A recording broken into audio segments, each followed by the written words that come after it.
মই কংগ্ৰেছ কৰিছিলোঁ সুদীৰ্ঘ প্ৰায় 30 বছৰ 91ৰ পৰা মই কংগ্ৰেছ কৰিছিলোঁ। কংগ্ৰেছৰ বিভিন্ন স্তৰত মই সাংগঠনিক দিশত মই পদবীবিলাকত আছিলোঁ। কিন্তু যোৱা MP ইলেকশ্যনত যেতিয়া ৰকিবুল হুছেইনে টিকেট পালে, মই আগৰে পৰা যেহেতু কংগ্ৰেছ কৰিছিলোঁ, মই ৰকিবুল হুছেইনৰ মানুহৰ লগত যি মানে তেওঁৰ যে চৰিত্ৰ সেইটো মই গম পাওঁ। তেওঁ অকল ধুবুৰীৰ পৰা পইচা ঘটিব আহিছিল। তেওঁ ধুবুৰীত কিছুমান তেওঁৰ এজেণ্ট ৰাখিছিল। সংখ্যালঘুৰ কাৰণে তেওঁ মাত কেতিয়াও নামাতিব বুলি মই আগতে ভাবিছিলোঁ। তাৰ প্ৰমাণ আপোনালোকে 1.5 বছৰত পাইছে যে ধুবুৰীৰ কোনো সমস্যা লৈ, উচ্ছেদ লৈ, নদী ভাঙা লৈ, এইবিলাক লৈ তেওঁ সংসদৰ মাজমজিয়াত একোৱেই নকয়। আৰু তেওঁক আমি সংখ্যালঘু মানুহৰ নেতা বুলি আমি গণ্য নকৰোঁ। আৰু আজমল সাহেবৰ যি মানে ধুবুৰী আৰু তথা নামনি অসমৰ প্ৰতি যিটো এটা মানে দৰদ, আৰু তেওঁ যি সংখ্যালঘুৰ মানুহৰ কাৰণে শিক্ষাৰ ক্ষেত্ৰত, উন্নয়নৰ ক্ষেত্ৰত মানুহক আগবঢ়াই লৈ যাব বিচাৰে। আৰু অনাগত দিনত মানে সংখ্যালঘু মানুহৰ আজমল সাহেবক দৰকাৰ আছে। আৰু তেওঁৰ দলৰ প্ৰত্যেকটো MLAৰ কাম কাৰ্যকলাপ মোৰ ওচৰতে বহি আছে বছিৰ আহমেদ কাশ্মী সাহেব। মই তেওঁৰে সমষ্টিত, তেওঁৰ সমষ্টি এনেকুৱা, সেইটো সমষ্টি এনেকুৱা মানে অনুন্নত আছিল। 2009 চনত যেতিয়া আনোৱাৰ হুছেইন টিকেট পাইছিল, আমি চাপটগ্ৰাম অঞ্চলৰ বাসিন্দা, তেতিয়া আমি নো ৰোড নো ভোট কৰিছিলোঁ। কিন্তু দেখা গৈছে যে বছিৰ আহমেদ কাশ্মী MLA হোৱাৰ পিছত বিলাসীপাৰা পশ্চিম সমষ্টিৰ এটা ৰাস্তাও বাকী নাই। তেওঁ ব্ৰিজ, কাঠৰ ব্ৰিজবিলাক চব তেওঁ পকীকৰণ কৰিছে।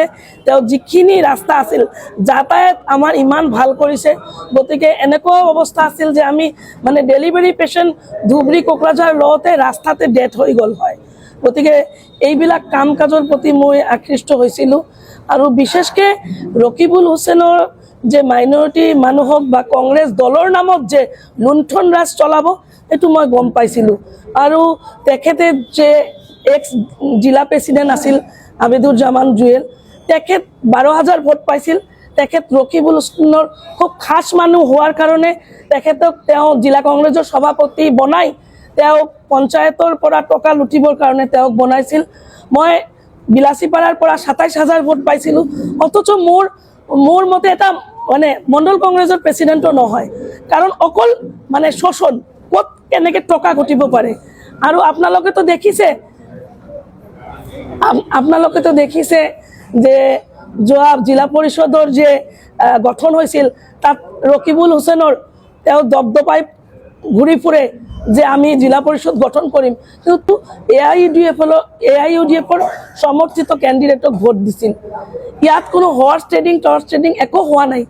অকল ৰকিবুল হুছেইনৰ অত্যাচাৰ, ৰকিবুল হুছেইনৰ ডমিনেট কৰা ৰাজনীতিৰ কাৰণে মানে কৰ্মকৰ্তাৰ বহিঃপ্ৰকাশ ঘটিছে।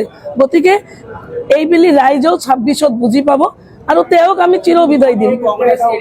বেয়া পোৱা আৰু ৰকিবুলক বেয়া পোৱা আৰু অসমৰ যে কংগ্ৰেছটো চাওক, আমি যিখিনি মানুহ বহি আছোঁ, আমি এটা টাইমত কংগ্ৰেছ কৰিছিলোঁ। আমি ভাবিছিলোঁ যে নেশ্যনেল পাৰ্টি কংগ্ৰেছৰ লগত থাকি আমি কাম কাজ কৰিম, যিহেতু আমি BJP কেতিয়াও নকৰোঁ। কিন্তু দেখা গৈছে যে কংগ্ৰেছৰ প্লেটফৰ্মত যিবিলাক সংখ্যালঘুৰ নেতা আছে, আপুনি ৱাজেদ আলী চৌধুৰীকে ধৰি ৰকিবুল হুছেইনকে ধৰি খালি আমাৰ দুখীয়া সংখ্যালঘু মানুহবিলাকক খালি শোষণৰ ৰাজনীতি কৰিছে। গতিকে আমি এই শোষণৰ ৰাজনীতি আমি হ'ব নিদিওঁ। আৰু এই শোষণৰ ৰাজনীতিৰ বিৰুদ্ধে অকল এটাই পাৰ্টিয়ে যুঁজ দিব পাৰিব, সেইটো হ'ল AIUDF দল। যাৰ কাৰণে মই AIUDF দলক সমৰ্থন কৰিছোঁ। আৰু অনাগত দিনত যিমান দিন জীয়াই থাকিম, মৌলানা বদৰুদ্দিন আজমলৰ নেতৃত্বত AIUDF দলে কৰি থাকিম।